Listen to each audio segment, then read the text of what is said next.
Well, hello everyone, it's Greyhack Tutorials here again. Today I'm going to show you a walkthrough about OpenSourceCTF that I made a while ago. And I've posted this CTF on my private Greyhack Discord, so you can grab this there if you want. And I surprised that only 5 players managed to complete the CTF, even when I thought it was a bit too easy. But seems like it was not, or then just we don't have enough players to try it. Anyways, I will start to show the walkthrough.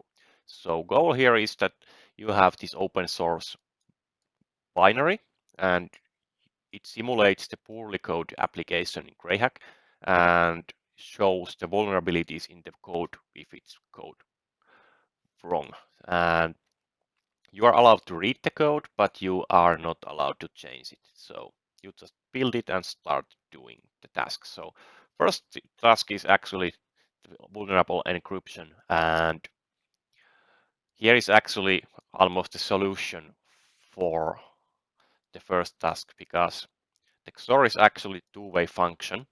So it can be the same function can be used to encrypt and decrypt the message. So here is the encrypted password, and we will save this as my program. And I will open the new terminal and we call the new program, and we have the flag for the first CTF. So you can pass your plain text to the encode, it will spit out ciphertext, and the opposite. If you input the ciphertext, it will output the plain text. So that's how this kind of simple XOR works, and it's not really secure, and maybe you should not use it for many things. So first task solved. Then there is a second one, and the second one simulates the poorly coded coin application, and this actually simulates file on the server that contains the username, his MD5 password, and his amount of money. And in this case, this password must be cracked. These passwords are actually quite safe, so it's actually dead-end. So you can just copy this and go to something like online crack MD5 cracker databases and just drag and drop this and you will get it, or just then try something like simple dictionary attack or brute force and you will find the password is 4321. Anyways, the exploit here is we only have access to this account, so we can only send money out. That's what we can do. So we can send money to GAT and we can send 1, and you see we have 1 less. But how the exploit actually works, it's quite opposite. We are sending the negative amount of coins. And you see now we actually have more and we stole money from him. So we can actually do this again. And it's completed. So that was the solution for the second. Okay, then there is 3. And it's about 2 simple passwords. I've seen people using 2FA now in Greyhack, and sometimes the passwords take a longer time to generate and they only change quite rarely. So you should use a longer code for your 2FA. And here is the script that actually solves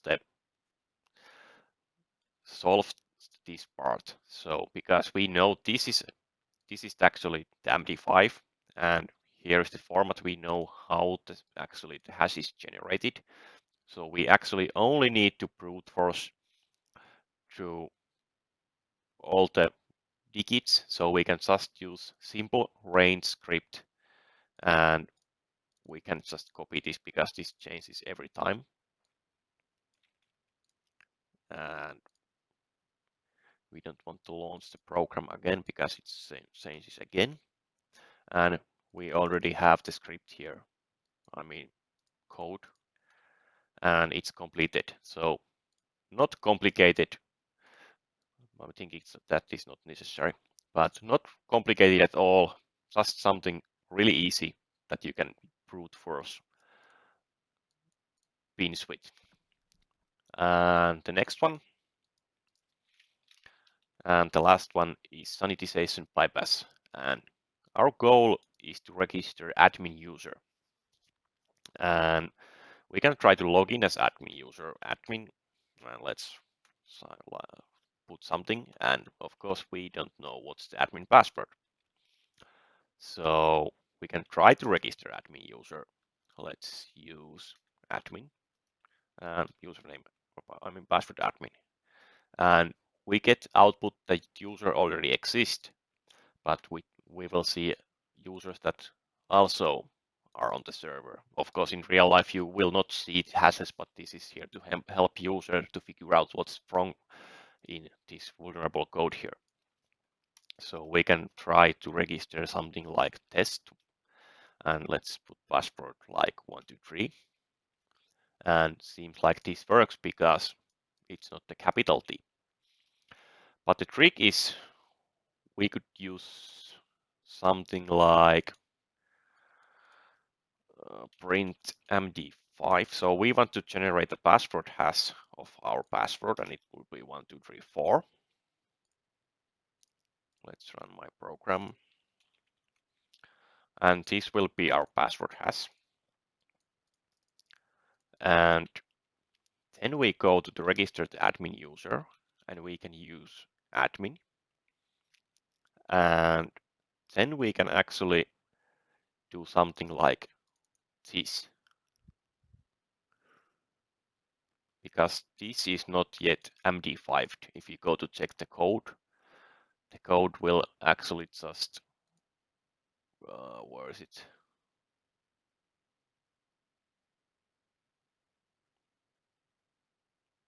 Yeah, here.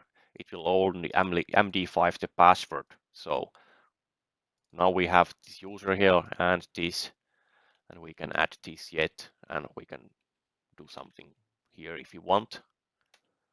And as you see, the database is now totally fucked up. So we were managed to create the new user here because the script thinks the whole string here is the username. So now if we try to log in as admin with our own password that we created, 1234, and we have completed the CTF. So that's how the open source CTF was done, and maybe I'll create another later if we got more players to try this. But this is what I have today, and see you guys next time. Bye bye.